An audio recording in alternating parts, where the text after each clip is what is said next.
बिस्मिल्लाहिर्रहमानिर्रहीम। अस्सलाम वालेकुम। क्या हाल चाल है आप सब की? उम्मीद करती हूँ आप सब ठीक ठाक होंगे, खैर खैरियत से होंगे। Welcome back to my channel. और आज के वीडियो में क्या कुछ होने जा रहा है वो मैं आपको आगे चल के बताती हूँ। आप जल्दी से कर दें चैनल को सब्सक्राइब और वीडियो को लाइक। अच्छा जी, ये है जी आखिरी रोज़े की जो है वो अफ्तारी की तैयारी हो रही है। यहाँ पर जो है हमें बिल्कुल भी आइडिया नहीं था कि फ्राइडे को ईद हो जाएगी। हम लोग यही समझ कर बैठे थे कि सैटरडे को ही ईद होगी, क्योंकि 20th को सोलर एक्लिप्स था। और यही सुनते रहे हैं कि जी चाँद नज़र आने के इम्कानात नहीं हैं। और इसी हिसाब से हम बड़े रिलैक्स होकर चल रहे थे। कोई तैयारी भी मुकम्मल नहीं की। कुछ छोटी मोटी शॉपिंग्स रहती थी जो हमने फ्राइडे के दिन के लिए रोक कर रखी थी कि हस्बैंड भी घर पे होंगे, बच्चे घर पे होंगे, तो हम आराम सुकून से जाकर वो चीज़ें लेकर आ जाएंगे। बट हमें फ्राइडे को शॉपिंग करने का मौका ही नहीं मिला और एकदम से जो है ना वो ईद अनाउंस हो गई और पता चला कि जी कल ईद है। और इतनी अफरा तफरी पड़ी, कुछ समझ में नहीं आ रहा था कि क्या करें। घर की सारी प्रॉपर क्लीनिंग होने वाली थी, सब चीज़ें सेटिंग वगैरह ईच एंड एवरीथिंग, बच्चों के सब छोटे मोटे काम करने वाले थे।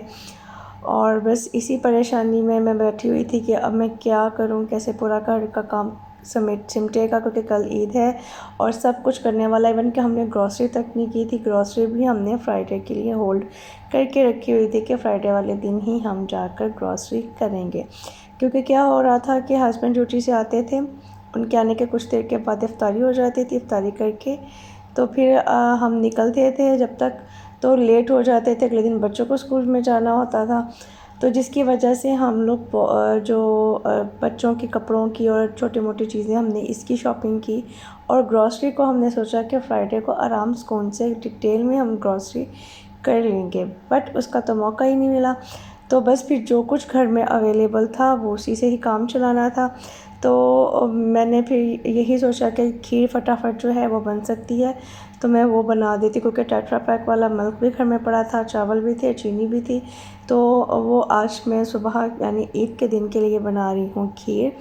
अभी तो चल रही है जी अफ्तारी की सब तैयारी। नेक्स्ट डे के लिए जो है वो मैं सालन बना रही थी और हमारी यही माइंड में चल रहा था कि कल हम सहरी करेंगे। बट सहरी के लिए जो है ना वो हमें मौका ही नहीं मिला है और 29 रमज़ान को ही जो है वो ईद अनाउंस हो गई।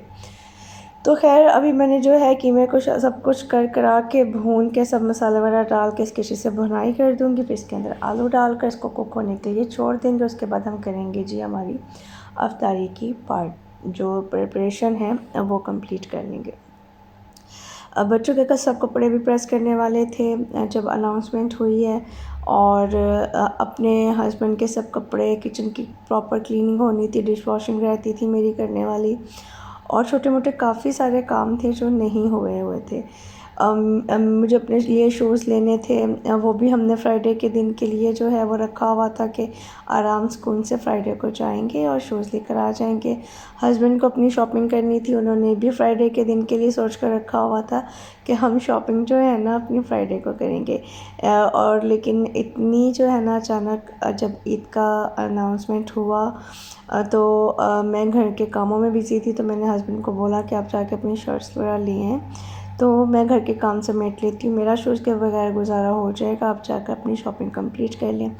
वो गए हैं 2-3 जगहों पर, बट इतना वहाँ पे रश था, उनको ना पार्किंग में जगह मिली और एक जगह पे तो उनको बिल्कुल समझ में ही नहीं आई थी, रश इतना था कि गुज़रने की भी जगह नहीं थी। फिर वो दूसरे मॉल में गए, वहाँ पे गाड़ी की पार्किंग की जगह नहीं मिल रही थी, तो बस वो घूम फिर के जो है ना वो वापस आ गए कि भाई आज तो बिल्कुल भी मुझे नहीं लग रहा कि मैं कोई शॉपिंग कर पाऊँगा। कल जो है ना फ्राइडे वाले दिन ईद की नमाज़ पढ़ने के बाद हम लोग नाश्ता वगैरह करके तो चले जाएंगे मॉल में और वहाँ पे जाके हम अपनी ग्रॉसरी वगैरह भी कंप्लीट कर लेंगे और अपनी जो है वो जो शॉपिंग छोटी मोटी हमारी रह गई है वो हम कर लेंगे।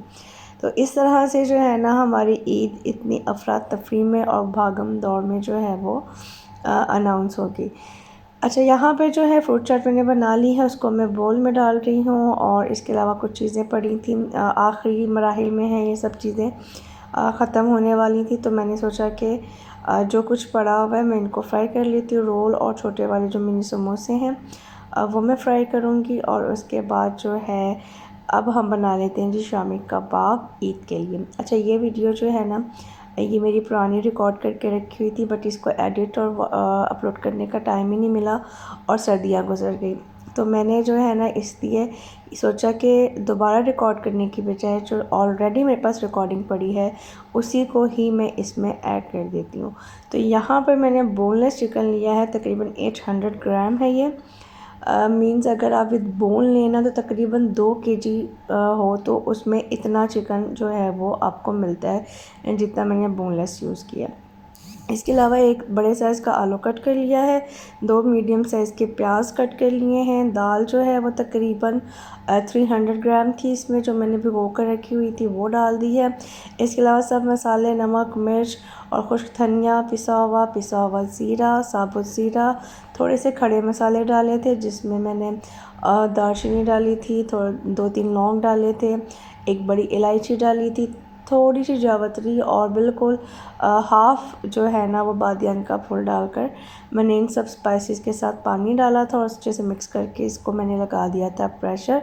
और लहसुन अदरक का पेस्ट जो है वो भी मैंने एंड पर बिल्कुल डाला था क्योंकि पहले मैं डालना भूल गई थी। इसके बाद प्रेशर लगाया, जब सारा पानी अच्छे से एब्ज़ॉर्ब हो गया तो अब मैं इसकी जो है ना वो कर रही हूँ बाकी की तैयारी।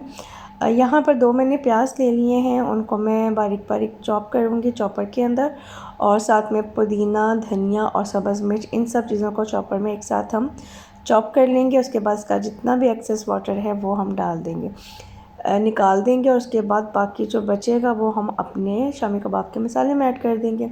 अच्छा, बहुत से लोग हैं जो हैं वो पीसते वक्त कच्चा प्याज नहीं डालते, बट आप मेरे कहने पे एक बार पीसते वक्त थोड़ा सा कच्चा प्याज डाल कर देखिएगा, जो टेस्ट आएगा ना वो बहुत ही ज़बरदस्त और कमाल का होगा। जो भी खाएगा ना वो उस आपकी तारीफ़ लाजमी करेगा।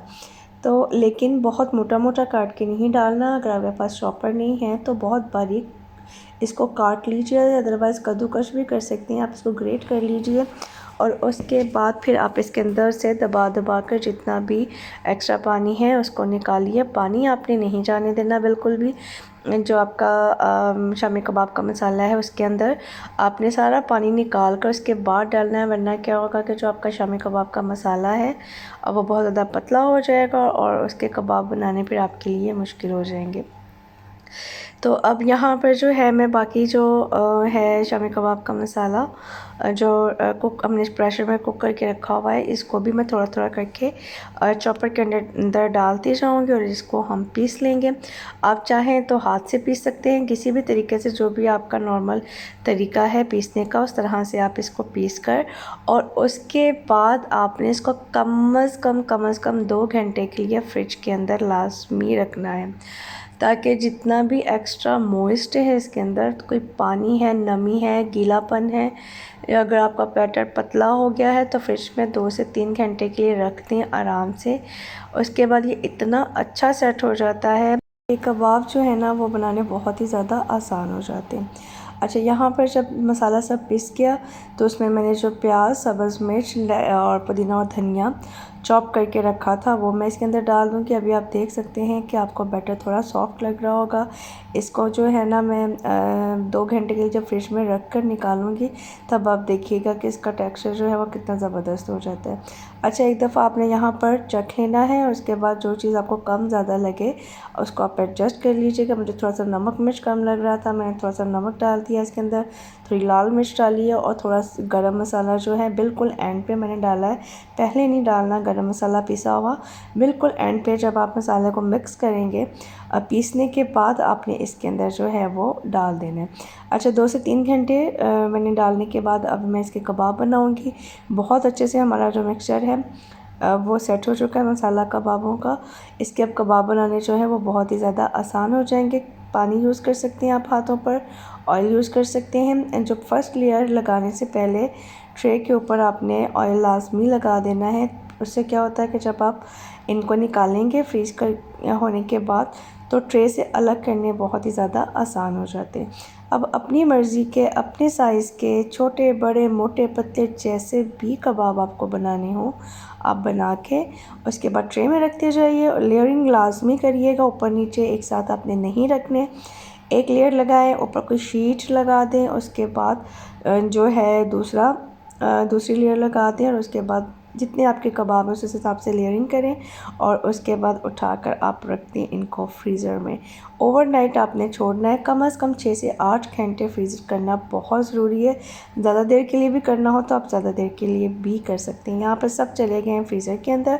सुबह जब ये फ्रीज़ हो जाएंगे तो उसके बाद फिर मैं इनको निकाल कर एक कंटेनर के अंदर डाल के रख दूँगी। फिर जब जब हमें इस्तेमाल करने होंगे हम इनको निकाल कर फ्राई करके यूज़ कर सकते हैं। अच्छा जी, अब आ जाते हैं जी यहाँ पर मीठे की तरफ। खीर जो है ऑलमोस्ट मेरी डन होने वाली है। सिंपल से तरीके से मैंने खीर बनाई थी। पहले दूध को रखा, जब वो बॉयल पर आ गया तो मैंने उसके अंदर जो चावल हैं, क्योंकि बहुत सडन ऐलान हुआ था ईद का तो इतना टाइम नहीं था, तो मैंने गर्म पानी के अंदर चावल भिगो कर रख दिए थे। उसके बाद उनको मैंने मैशर से मैश किया, और उसके बाद मैंने इसकी जब बॉइलिंग पे आ गया था दूध, तो उसके अंदर मैंने उनको डालकर हाफ़ कुक किया। जब 50% चावल गल गए उसके बाद मैंने उसमें चीनी डाली है। इसके अलावा मैंने इसमें कुछ जो है ना 5 से 6 इलायचियाँ डाली थी, और 3 से 4 खजूरें भी डाली थी। उससे ज़रा टेक्सचर और कलर अच्छा आ जाता है। अच्छा, टाइम आप देख सकते हैं 1:30 बज रहा है। ये ऑर्गेनिक मेहंदी जो है वो मैंने मंगवाई हुई है, जो मुझे लगानी है अपने। अगर मुझे टाइम मिला तो मैं इंशाल्लाह ज़रूर लगाऊंगी। और बच्चों के रूम में देखें आप, बच्चों ने सोते सोते भी हर चीज़ जो है ना वो बिखेर के रखी हुई है। इतनी मुश्किल से मैंने इनको सुलाया, फिर इसके बाद इनके ये कपड़े प्रेस किए। ये इनके ड्रेसेस हैं जो ये ईद के दिन पहनेंगी, दोनों के सेम जो हैं वो लिए हैं मैंने, और शुक्र है कि साइज़ जो है वो दोनों के सेम मिल गए। यहाँ पर मेरा ड्रेस भी जो है वो आयरन हो चुका है। बच्चों के टाइट्स वगैरह प्रेस करके रखती हैं। यहाँ पर अब जो मैंने बच्चों की एसेसरीज़ की शॉपिंग वगैरह की थी, उसमें से मैं जो कल ईद के दिन पहनने वाले जो बच्चों की लगाने के लिए चीज़ें हैं वो मैं निकाल कर अलग कर लूँगी। इस बार मैंने थोड़ा सा डिफरेंट सोचा है कि बच्चों के ये छोटी छोटी सी बेलें बनी हुई हैं, इनका हेयर स्टाइल बनाकर बालों में ये लगा दूँगी। और इसके अलावा जो है मैंने बच्चों के लिए इस दफ़ा चूड़ियाँ वगैरह क्योंकि मिल नहीं रही थी, और मैचिंग का बड़ा मसला हो रहा था, साइज़ नहीं मिल रहे थे, तो मैंने ये दोनों के सेम जो है ना वो ब्रेसलेट्स ले लिए हैं कि इस दफ़ा चूड़ियों के बजाय जो है वो ये पहन लेंगी। और ये पिन्स ख़त्म हो रही थी। पिन्स तो जितनी घर में हो उतनी ही कम होती हैं। बच्चे जब जहाँ दिल चाहता है वो फेंक देते हैं, और उसके बाद फिर वो आहिस्ता आहिस्ता ख़त्म सब हो जाती है। ये छोटे छोटे कैचेस लिए थे। ये बच्चों के हेयर बैंड्स हैं जो इनके सेकंड डे के ड्रेसेस के साथ मैचिंग करके दिए थे। और इसके अलावा ये पूनियाँ हैं जिसमें हर तरह के हर कलर की पूनियाँ अवेलेबल हैं। हर ड्रेस के साथ ऑलमोस्ट इनको हम मैच कर सकते हैं। उसके अलावा ये वाली पिन्स ली हैं, ये मैंने स्कूल के पॉइंट ऑफ व्यू से ली थी। इसके अलावा ब्लैक और वाइट पूनियाँ ली थी, उसका भी पूरा एक पैक है जो मैं जो है वो लेकर आई थी। वो ओपन करके हरीम ने अपने जो है वो ड्रॉज के अंदर ऑलरेडी रख लिया है। तो इसमें से जो सुबह चीज़ें चाहिए वो मैं निकाल कर अलग करूँगी, और बाकी चीज़ों को फ़िलहाल मैं शॉपर में ही डाल कर रख दूँगी क्योंकि इनको भी सेट करने का टाइम नहीं है। लाइट करते हैं बंद, और उसके बाद मैं चल के करती हूँ अपने बाकी के काम।